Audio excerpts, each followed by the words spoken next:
somos muy materos. Obvio, Eso está fans del mate. Fans del mate. No puede faltar. No podemos arrancar a la mañana si no tenemos el mate. Vivimos, nos da... Sí. Es como nuestro combustible espiritual. Sí, muchas veces digo, ¿qué necesitaba? Era el mate que es como hacerme el que mate. un poco a veces te resetea, te reacomoda, te alinea. Sí. ¿No? Y me conecta con algo profundamente nuestro también. Profundamente nuestro. Eso es lo que más me gusta. Ha escrito Cortázar, distintos autores sobre el mate argentino, pero somos muy fans. Pero hay gente que es entendida en el tema. Profesional. Y profesional del área. Y nosotros queremos saber sobre esto. Y para eso estamos conectados con Diego Morlachetti, director de la Escuela Argentina de Té, docente de las diplomaturas de sommelier de yerba mate y de marketing de yerba mate. Diego, ¿estás ahí? ¿Qué tal? ¿Cómo les va? Un gusto compartir un ratito con ustedes y con sus seguidores. Gracias, Diego, gracias por atendernos. Bueno, sabes que no sabíamos hasta que nos contó nuestra productora de la diplomatura. Sabíamos que yo ya sabía que existía el sommelier de mate, claro. No que ya estaba tan que se había armado una currícula en la escuela argentina. Me parece, primero te felicito, no sé si fuiste vos el creador de la carrera, pero la verdad, fuiste el creador de la carrera.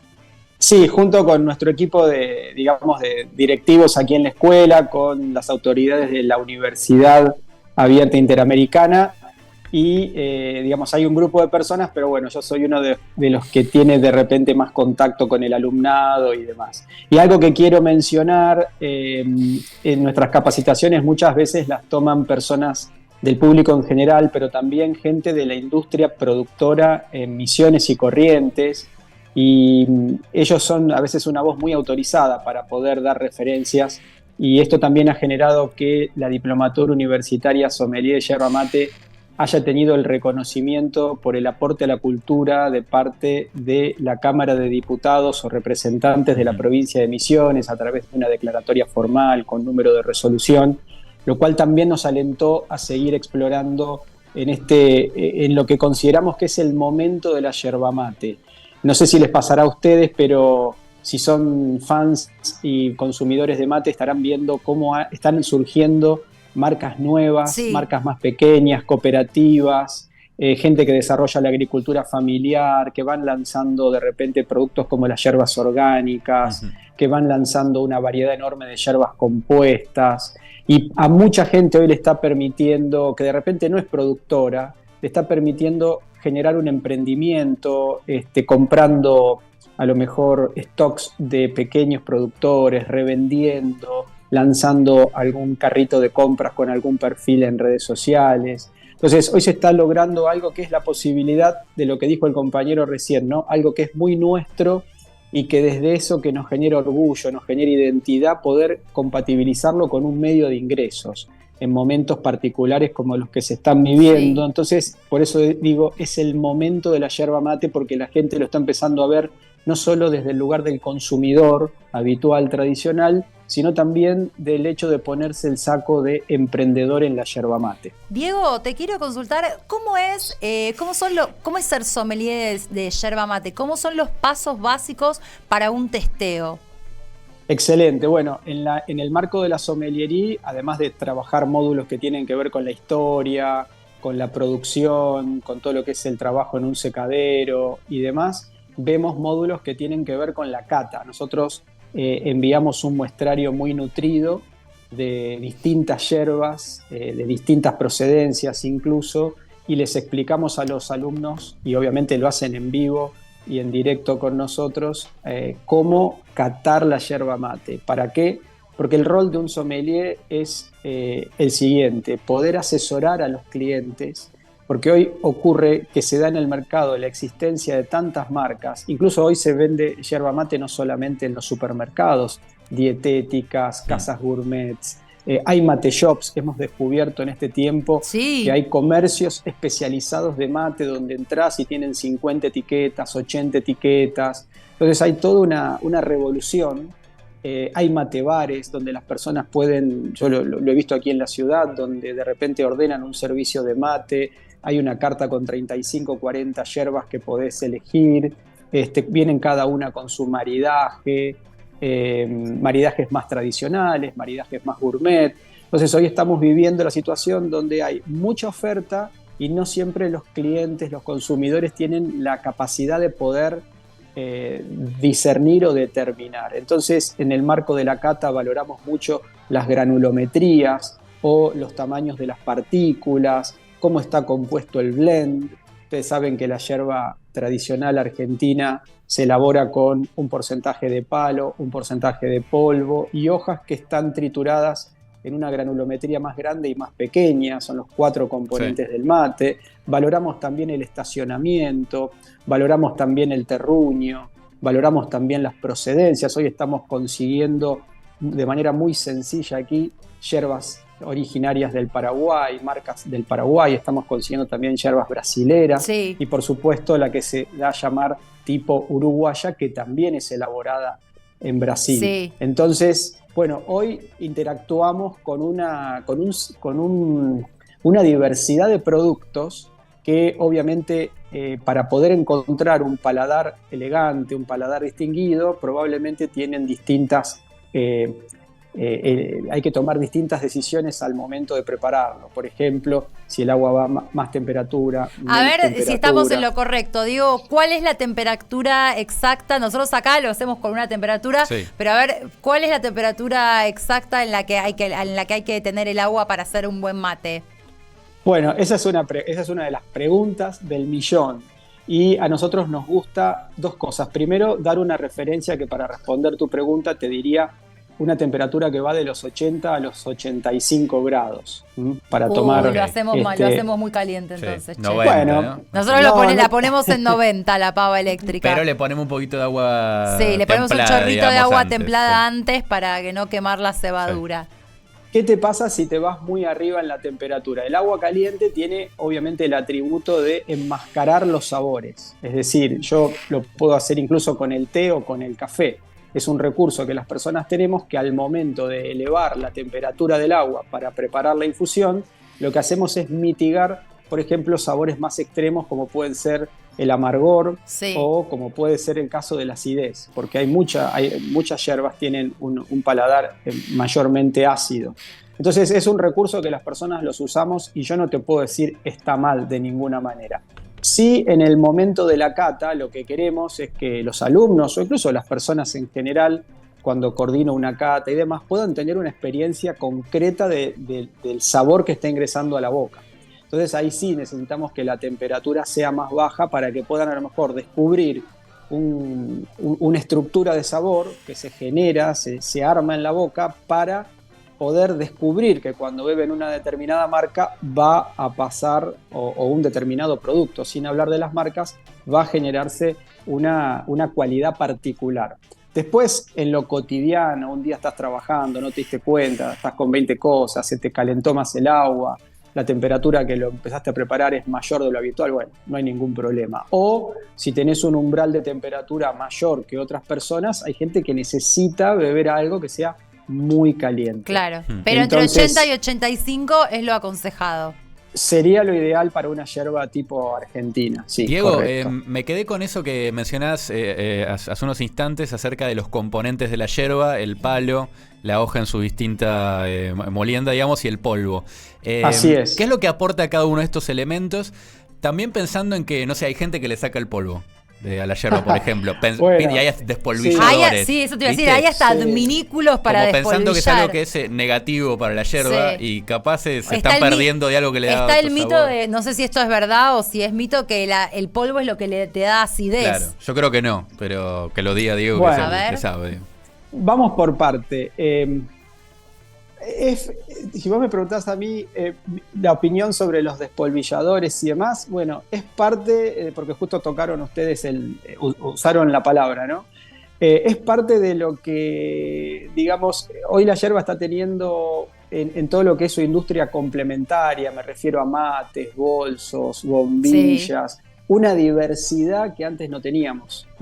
Recientemente se hizo la Feria Matear y bueno, que la hemos recorrido en otras oportunidades también, y todas las personas pueden ver la cantidad de artesanos que hay que se dedican a producir bombillas o que se dedican a producir mates o que se dedican a producir estos nuevos, vamos a decir así, complementos para el set matero. Me preguntás a mí, ¿está bien, está mal? Yo pienso que si al cliente a un cliente determinado lo ayuda a personalizar su experiencia, me parece bien.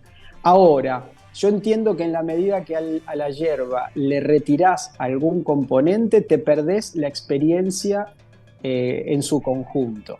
Entonces, yo sugeriría que si bien alguien puede tener un despolvillador, pero que en algún momento pruebe la yerba tal cual la presenta una determinada marca, porque por algo, gente muy entendida, los productores lo hacen de ese modo. Claro. Para responder a la pregunta del compañero, cada ingrediente, y ahora que sabemos que una yerba tradicional argentina tiene 4 ingredientes, tiene su finalidad. El palo te da, no otorga sabor, ni otorga aroma, fragancia, pero sí le da estructura. Le da volumen a la preparación. Si no, sería básicamente si vos retirás el palo, y obviamente que hay yerbas que se dan a llamar despaladas, tienen una conformación diferente en cuanto al tamaño del resto de las partículas, que son hojas trituradas. O sea que si vos querés una yerba, como la gente dice, más suave, tenés que buscar una yerba con mayor cantidad de palo o con palos más gruesos, por decirlo de algún modo. Que se vea bien notorio, bien evidente que hay estructuras que son leñosas. Eso hace que el sabor sea más suave, que el palo sea más grueso. Exactamente, y haya mayor cantidad de palos. Te vas a dar cuenta porque en la conformación del blend, esto es muy interesante porque uno aprende a mirar lo que va a beber, ¿no? Y por eso empezás, o si las ves en un mate shop o la ves en la casa de alguna persona, vos podés empezar a inferir cómo va a ser la experiencia en boca. El polvo es muy importante, el polvillo.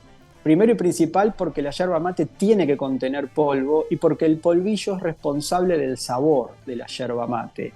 Es decir, lo primero que vos incorporás en boca cuando llevas a cabo la ingesta de los primeros mates es mayormente polvillo. Por eso, mientras estés bebiendo o arrastrando con la cebadura el polvillo, el mate va a ser sabroso. Y cuando empieza a perderse la cantidad más significativa de polvillo, uno empieza a tener la sensación de que la yerba se va empezando a lavar.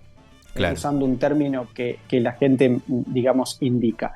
Y por otro lado, el hecho de que tenga además hojas de un triturado fino y un triturado más grueso es precisamente para que vos puedas tener un número más estable de cebadas sabrosas, porque si no, si no tuvieses una hoja triturada fina y otra un poquito más gruesa, si tuvieses hoja muy grande, la infusión llevaría mucho tiempo. Entonces, cuando se acaba el polvillo, básicamente te quedás con un mate sin sabor. Entonces, polvillo, hoja triturada fina y hoja triturada un poquito más gruesa es lo que te permite que puedas tener un número de cebadas más estable y que esto a lo mejor te permita que una determinada yerba te dé una determinada cantidad de cebadas sabrosas, otra te dé un poco más, en función de cómo esté armado el blend. Y por supuesto la cantidad de gramos que incorpores en un mate. Hay mates que te permiten incorporar 50 gramos de producto, con lo cual vas a tener cebadas más intensas, y otros mates más chiquititos te permiten incorporar a lo mejor 25, 30 gramos y por supuesto vas a tener otra calidad de cebada. Elegir el mate es muy importante también. Es un tema que a veces no se repara tanto, pero hoy en día hay mucha gente que está empezando quizás por seguir en internet distintos artesanos o prestar atención a esto. Es tan importante para mí como para elegir la yerba. Diego, ¿por qué hay por qué motivo lo ves vos que en los distintos países se toman distintas moliendas? En Uruguay que se toma, la molienda está más fina sin palo, en Argentina la que describiste recién. Creo que en el sur de Brasil se toma, es como hasta es de otro color la yerba, creo es como un verde intenso, más onda pasto. Lo que ocurre ¿a qué responde? Muy interesante tu pregunta. Lo que mencionás de Brasil tiene que ver con una yerba despalada. No sé si han visto algunas presentaciones de yerba brasilera elaborada para el paladar brasilero. Acá lo que hay que tener en cuenta es que cuando uno ve las diferencias en los distintos productos que ofrece cada marca de cada país productor, es porque lo que venía ocurriendo hasta hace algunos años atrás es que la yerba se elaboraba, en este caso las marcas de este país, para los argentinos. las marcas paraguayas para los paraguayos y los brasileros para los nativos de ese país, y también, obviamente, con algunas diferencias para el mercado uruguayo. Sí. Ahora empezamos a tener una diversidad en la oferta donde claramente no tenemos que viajar para poder conseguir al menos algunas marcas de otros países. Y en realidad lo que tenemos que entender es que esos blends se hacen porque tiene que ver con el gusto de la gente en esas partes, pero comparado de los países linderos, ¿no? Pero hay que entender que la yerba brasilera rápidamente es una yerba despalada y con una granulometría muy finita, y no tiene lo que nosotros le damos aquí, que es estacionamiento.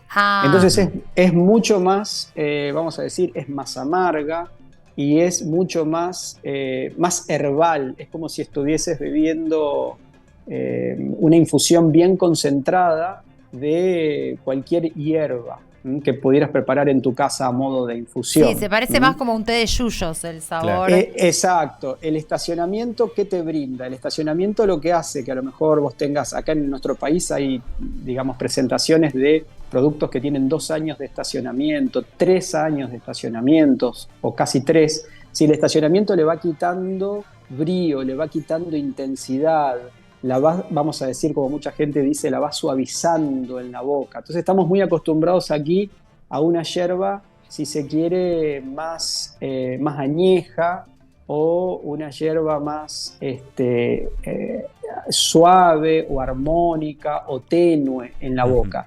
En cambio, en la gente del sur de Brasil está acostumbrada a una yerba mucho más vigorosa, que a mi entender es bastante activante, porque bebes eso y dista de lo que es la experiencia de la yerba argentina. Y con esto no estoy diciendo que una sea necesariamente mejor que la otra. Claro, son es distinta paladares y... distintos, pero sí pasa que al principio, si veniste bebiendo toda tu vida yerba tipo argentina y probás una brasilera, mucha gente le pasa que no le resulta agradable, porque no se imaginaba que la yerba podía presentarse de esa manera. Y algo que me gustaría resaltar también: en el mercado brasilero, las yerbas, por este nivel de frescura que ellos valoran tanto, y además algo que es muy triturado, se oxida muy pronto, las marcas la presentan cerrada al vacío, y en las tiendas, en los supermercados, se coloca en una suerte de conservadora. Claro. Y la tenés que guardar también en heladera, en tu casa, porque si no se te oxida, es decir, se va poniendo amarronada y obviamente pierde toda esa intensidad, por lo cual la gente la quiere. Ahora, ¿cómo habrá sido ese primer mate? Sí. Pienso, digo, la persona, se dio cuenta, no sé si habrá sido los guaraníes o el que dijo podemos tomarnos unos mates. ¿Cómo habrá sido esa molienda de yerba? Digo, ¿habrá sido con palo, sin palo? Habría que retrotraerse. Bueno, mira, tuvimos la posibilidad de conocer gente de la comunidad guaraní y un poco, digamos, charlar en diálogos muy amables acerca de cómo ellos viven la yerba. Y lo que entendí es que, dependiendo de la comunidad en la que se encuentran, tienen una manera muy personal de hacer la yerba, ¿no? Ellos inicialmente hacen la yerba para su consumo personal, no para vender, o con esta mirada más comercial que tenemos fuera de la mirada, ¿no?, aborigen. Para ellos es una bebida de culto, es una bebida que los conecta con la naturaleza, los conecta con una suerte de interioridad o con la divinidad, por decirlo de algún modo, ¿no? Es una bebida que quizás tiene un lugar de estima muy importante en el seno familiar guaraní. Y por otro lado, hemos visto también que una familia la puede elaborar muy distinta a la otra, ¿no? No hay un patrón, digamos, tan perfecto, si se quiere, viéndolo desde el punto de vista industrial, donde vos podés hablar, o yo te estoy hablando, o estamos conversando entre todos, la yerba tradicional argentina con palo, ¿no? No hay una cuestión tan estereotipada, ¿no?, de lo que es el producto. Entonces, esto es lo mismo que si una persona elabora una torta en la casa y otra familia elabora el mismo postre o la misma torta, y le van a poner algún detalle, alguna cuestión propia que personalice, ¿no? Y es muy interesante, porque el guaraní concibe la yerba en función de un producto que es ni siquiera una necesidad, ¿no? Es algo que representa su conexión con el mundo. Entonces tiene un lugar de una estima muy especial. Diego, si alguien quiere estudiar porque le interesó, ¿cómo tiene que hacer? ¿Dónde se anota? ¿Qué requerimientos se necesitan? Bueno, cómo no, se pueden poner en contacto con nosotros a través de las redes sociales, nos pueden encontrar en Instagram como Escuela Argentina de Té, también nos pueden encontrar en Facebook, y si no, en nuestro sitio web, que es www.escueladet.org. Allí van a encontrar los cursos cortos, porque además de las diplomaturas universitarias que duran 6 meses, tenemos cursos de 30 días, y una persona en 30 días puede ser sommelier de yerba mate nivel 1, donde puede de algún modo hacer una incursión en el tema, con clases online, donde accede en los momentos que sus tiempos le permiten, y bueno, y a partir de ahí, si lo desea y quiere avanzar y continuar, quizás considerar una diplomatura, una capacitación más larga, más extensa, con otra carga horaria y demás. Yo siempre recomiendo los cursos que llamamos de nivel 1, porque te dan como la posibilidad de probarte el traje, ¿no? Ponerte el saco y ver si realmente te gusta. Claro, y bueno, es sorprendente. Yo realmente quedo asombrado porque, por ejemplo, a través de alumnos me he enterado que hay, por ejemplo, hoteles en Ciudad de Buenos Aires que ofrecen para el turismo extranjero la posibilidad de vivir catas de yerba mate. Uno a lo mejor lo ve como algo habitual, pero hay que pensar en un japonés, hay que pensar en un alemán, en un norteamericano. Es contratar en el marco del hotel una cata con un sommelier o con una persona entendida, idónea. O sea que también hasta en el segmento de la hotelería, hoy contar con un sommelier de yerba mate es algo realmente que abre incluso también la posibilidad de ofrecer un servicio que es distinto, pero también muy nuestro, para que conozcan un poquito más de nuestra cultura a las personas que nos visitan de otras latitudes. Me encantó. Sí, Escuela Argentina unas ganas unas ganas de hacer el curso. Sí, tuve unas ganas. Además, a mí me encanta probar yerba, sí, ¿viste? Esas también. Cosas. Acá tomamos, los esperamos, con muchísimo gusto. Acá tomamos la yerba, la que se le dice la yerba uruguaya, una marca incluso uruguaya que ya sabemos que en realidad es brasilera. Hay marcas argentinas que están empezando a elaborar la yerba tipo uruguaya, pero aquí en el país. Sí, vos sabés que contactamos hace poco unos chicos, marcas. Pero eran de Santa Fe o de Corrientes, creo, de Santa Fe, y no tenían, o sea, como era que no estaban vendiendo acá, me era parece, muy caro el envío hasta Buenos Aires. Sí. Mira, bueno, si querés pónganse en contacto y les podemos de repente por correo electrónico recomendar. Por favor, dale, sí. Te vamos a escribir entonces para que nos recomiendes, ya que nos gusta esta yerba a la uruguaya, claro, que nos recomiendes alguna marca argentina para probar. Es cara. Sí, carísima. Porque viene de Uruguay. Sí.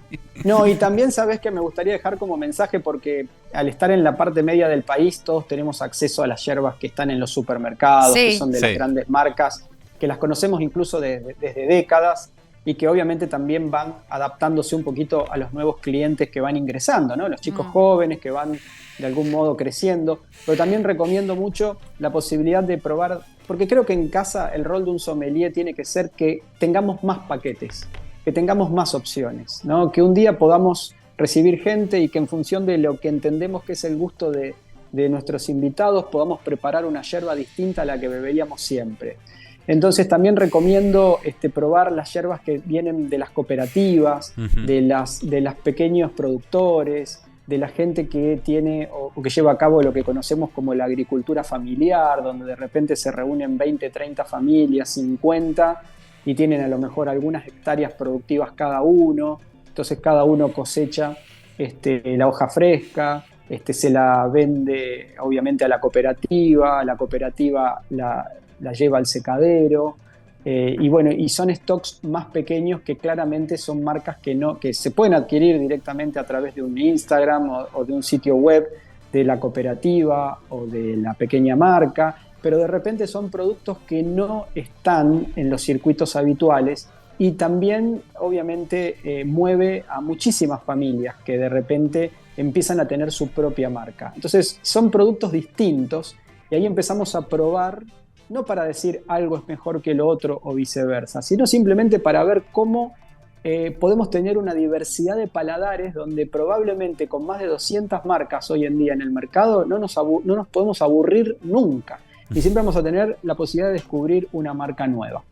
Muchísimas gracias, Diego, por tu tiempo, por todo lo que Por nos favor, enseñaste y nos dejaste, por lo menos ya nos hiciste que nos pique el bichito. Sí, Acá nos quedamos los dos con ganas de hacer el curso, al menos el introductorio, a ver qué nos pasa. Dale. Seguimos en contacto, chicos, que tengan un muy buen día. Igualmente para vos.